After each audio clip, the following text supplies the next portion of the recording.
Viti I ri 2026 në sulme të ruse, mbi 200 dronë godasin Ukrainën, raportohet për 24 viktima në Kherson.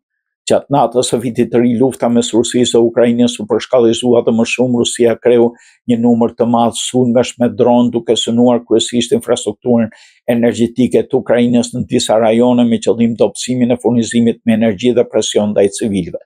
Presidenti Zelenski cilësoi këtë si një veprim të qëllimshëm për të sjellë luftën në një moment simbolik festash. Ka ana tjetër, Rusia akuzon Ukrainën se ka kryer një sulm me dronë në një zonë të Khersonit që kontrollohet nga forcat ruse, ku sipas Moskës u vranë civil që po festonin ndrimin e viteve.